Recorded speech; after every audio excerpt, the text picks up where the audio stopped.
a man who has a why can bear almost any how. If you don't have a purpose in life, you don't have a grand vision of where you want to be in 5-10 years, you're not going to want to do the small things in the day-to-day to get you there. If you don't become who you really are, one, you'll be miserable trying to conform to some robot version of you, and two, you'll get replaced by the robot who will do it better than you, right? You've probably heard of something called the Pareto principle, where 80% of all output comes from 20% of all of the most productive people in the workforce. And this is not only a principle that applies to work and productivity, but also to creativity and to also things in nature. So I'll give you an example, right? The 8 richest people have as much wealth as the bottom 3.6 billion. All right. And so the Pareto principle is this phenomenon that doesn't give a damn about your equity. And it's the 80-20 rule, in which 20% of people own 80% of the world's wealth. 20% of writers are responsible for selling 80% of all books. So this applies to creativity as well. 20% of stars contain 80% of the mass. 80% of a company's output is produced by 20% of its workers. And 80% of the points scored in the NBA are by 20% of the players. Now, these are only a couple examples, right? But it seems grim, It's like nature has this law where the minority of people get the majority of results. But it's like chances are you're already on one of these Pareto distributions, right? You're high up on there. And you really don't need to be a world-class athlete to be fitter than the average person, because the average person doesn't even exercise, right? You don't need to be a Fortune 500 CEO to be better off than 80% of people, because majority of people don't know how to manage their money. And so it's like the 80% of people, you wonder, how can 80% of people produce 20% of results, right? And you have to kind of look at it from a critical lens. It's like they don't really ask questions about, why they're living on the way that they're living on. They don't meditate or journal or know how to keep their minds healthy and clear by critically thinking and reflecting on things, right? They just kind of slog on the day and just go through the day-to-day in the grind. They don't exercise or physically train their bodies, and that's why a lot of people nowadays are obese and, just unhealthy physically. They don't know any, web design or digital marketing or any like skills that are becoming more and more relevant today as we move into this online digital age, where it's all about like it's the sharing of information and value. And the last one, you ever see people line up on it's a 2-lane road, for example, and you see people stack up on one lane, all the other ones completely free, right? It was just a funny observation. And so in this perspective, it's not difficult at all to reach the 80th percentile in the nooks of crannies of life. And it's the smallest things. If you become the 80th percentile in, then you'll be far ahead of majority of people, right? Things like just researching to manage your money well, and maybe budgeting, whatever method you use to kind of become financially conscious, right? That's training your body, the simple act of showing up every day, right? Because the majority of people don't even do that, right? It's simple things like that can stack you onto the 80th percentile.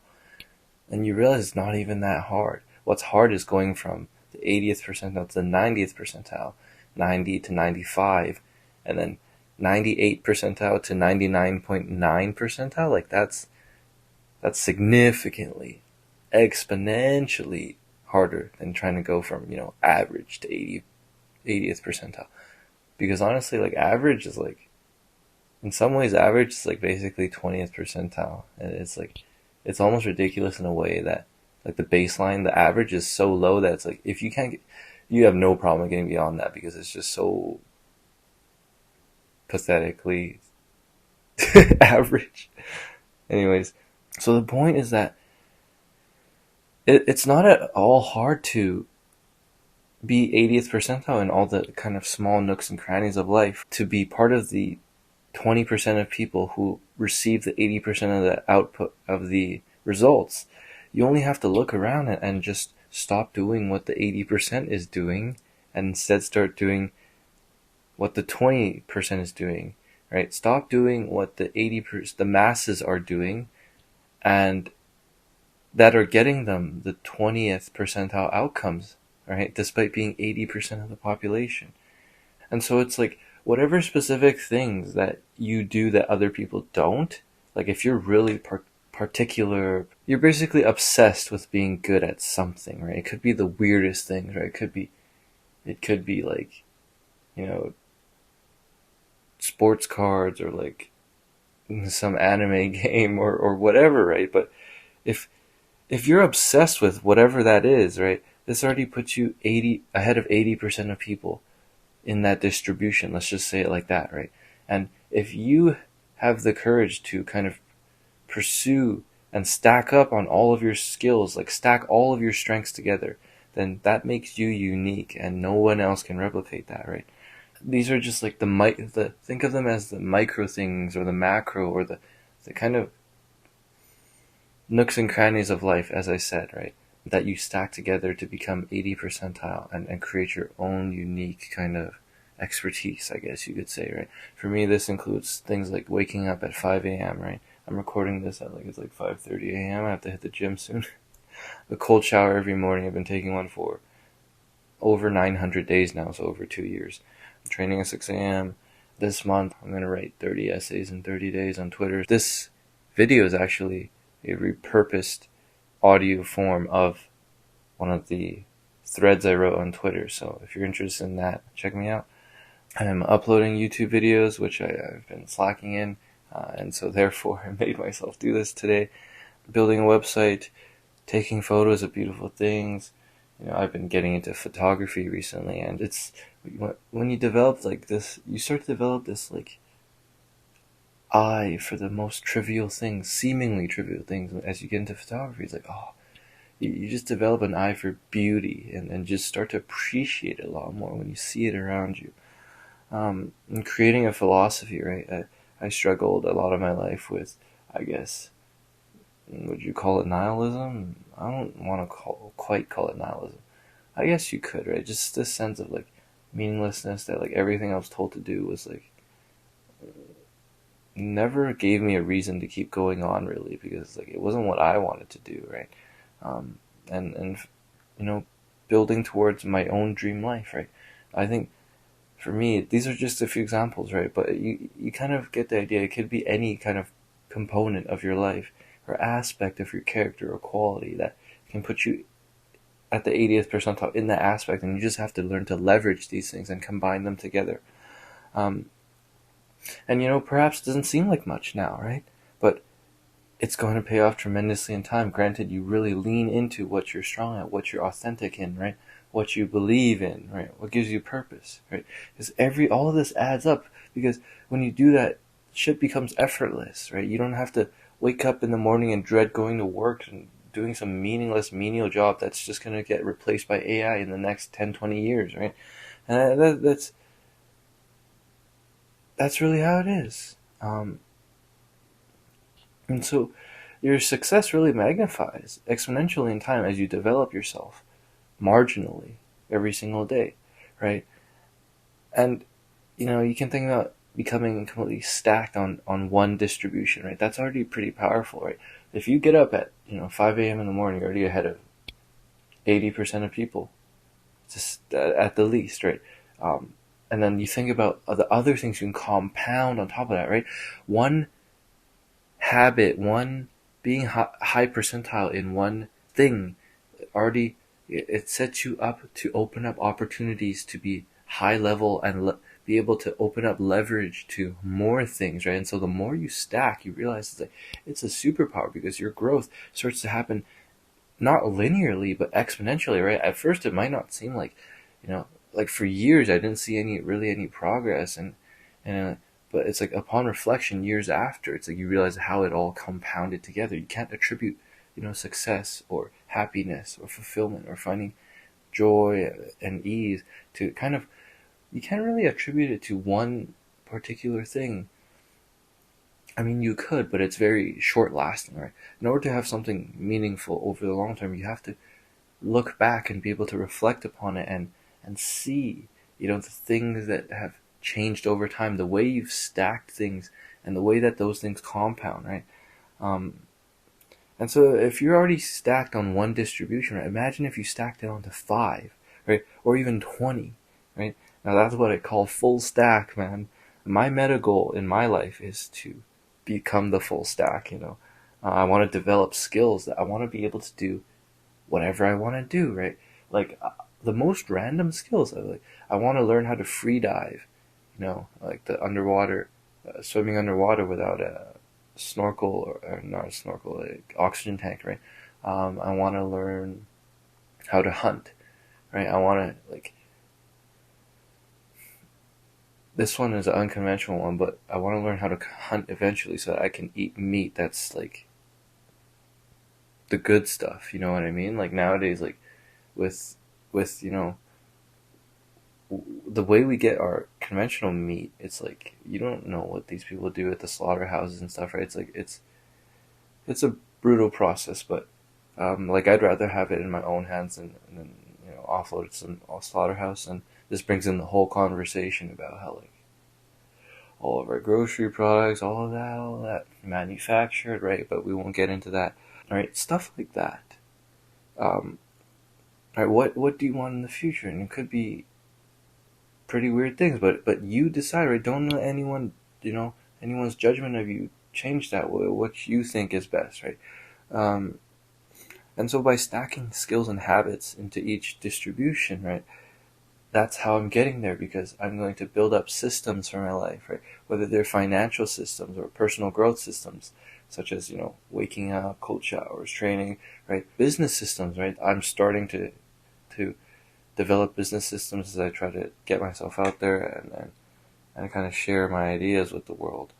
And so you think about all the areas in your life where you can stack distributions on top, on top, on top, right? So over the course of the lifetime, you have the opportunity to stack, 80 percentiles over 80 percentile over 80 percentile. You get to stack it over and over and over again. It's just a matter of how much motivation you have to do so, right? Because it's like what Nietzsche says, a man who has a why can bear almost any how, right? And so it's like, if you don't have a purpose in life, you don't have a grand vision of where you want to be in 5-10 years, then you're not going to want to do the small things in the day-to-day to get you there, right? But if you have that deeper vision in life, and you see that everything is working you towards that overarching meta goal, right? Then the day-to-day doesn't really matter to you, in the sense that, like, you'll do it because you see the vision of your future and you want it, right? So you need a purpose to get you there, right? So you have to know what you want out of life, and to do that you have to be true to yourself and to forget other people's bullshit about how you should live, but rather how you want to live, like truly and deeply, right? So if you're committed to unlocking this dormant potential laying inside of you, you're going to unlock dozens and dozens of new dimensions over the course of your life, because new things open up to you as you become top stack in each distribution, right? Things you never would have known had you stayed, in your lowly state now without trying to improve, right? So it wouldn't be linear gains, right? Imagine, 80th percentile on one distribution, right? Say that's 80 times 1, right? And then we go to 80 times 2, 80 times 3, 80 times 4, 80 times 5 on 5 distributions, right? That would be 400, right? We're just speaking hypothetical progress units here, right? But it's like, if you stack the Pareto on top of each other, it's like investing, but in yourself, and it compounds, right? And there's no, like, self stock market for you to see how much your progress is, right? There's no chart, there's no line that you can see the compounds over time, but you have to think about it the same way. And in fact, I think it's even much more powerful, because it would be like 80 to the power of 1, and then 80 to the power of 2, to the power of 3, 4, 5, right? Like by the time you get to the 80 to the power of 5, it's like you're at like 3 billion. And so this is funny, because you realize if you become top stack on 5 distributions, you have over 3 billion progress points. I think about how the 8 richest people have as much wealth as 3.6 billion people, right? And it's the kind of same idea. When you leverage shit, right? Because they know how to leverage shit. You look at Elon Musk, Jeff Bezos, all of these guys, these are the big guys. They leverage shit. They leverage people, they leverage time, they leverage money to make more money, right? All of this, when you learn how to leverage things, when you become top stack and all these distributions, then it's like the stuff compounds. It's not linear, right? At first, it's like it feels like you're making no progress, but you start to see little, and then it's like all the way to the top. You know what I mean? And so you have to identify what you do that the majority of people don't do, and they won't do, frankly. Then you have to leverage it to become your exponential superpower. And it could be the most peculiar things, right? Don't think you have to be like, it has to be like, like these, what everyone tells you have to do, like get a marketing degree or a business degree or these like mainstream skills that, right? Lean into who you are. Exponentialize each exponential superpower on top of each other, right? That's the stacking happening, right? The compounding. And turn if you're on one distribution, it's a 2D distribution, right? You stack it on another, it becomes 3D, 4D, 5D, right? Conceptualize it that way. Over the course of your life, it's like you said, like, stack new dimensions into your life, unlock new things. Like, I'm sure when I start to free dive, right, that's going to unlock a whole new dimension of the world to me, because I'm going to be traveling the world and I'm going to be fucking in the most beautiful blue, green, clear parts of the ocean and just, like swimming with the fish, watching the coral. Like, it's I can't even imagine right now, but it's like, it's a whole new world and it's just waiting for me, right? And so I'll end off with this quote. One of the things that, one day I kind of wrote in my journal and it stuck with me. I don't know, I really like this saying. It's all you need to do is fall in love with your dream, then it becomes reality. All you need to do is fall in love with your reality, and then it becomes your dream. All you need to do is fall in love. And so that's really it, man. Like, lean into who you are and fall in love with your own life and design it, right? Design it from the ground up based on what you love. Forget what everyone else thinks, right? Because in this internet day and age, it's now more than ever, it's almost like you have to become yourself, right? Because otherwise you're just going to get replaced by AI in 20 years, because anything that doesn't require like a human nature, a part of nature that's deeply human and authentic, that can be replaced by AI, right? And it's only so long until that happens. And if you don't become who you really are and like be unashamed of it and kind of share it to the world and monetize it even, right? Then you won't see the light of day, because you'll be miserable trying to conform to some robot version of you, and 2, you'll get replaced by the robot who will do it better than you, right? And so we come full circle really with this whole technology revolution to come back to who we are. And so I'm going to end here. If you're obsessed with the realization of human potential and happiness, consider liking the video, giving me a subscribe. I'd really appreciate it. Through writing and creating videos and all this stuff, I'm trying to find a way to bridge aspects of the human experience to form one big picture of a life that's whole and fulfilled. So if you're interested in that, you know what to do. Other than that, if you listen this far, I truly appreciate it, man. Like, that's amazing. I'm glad you're here. other than that, I'll see you in the next one. Peace out.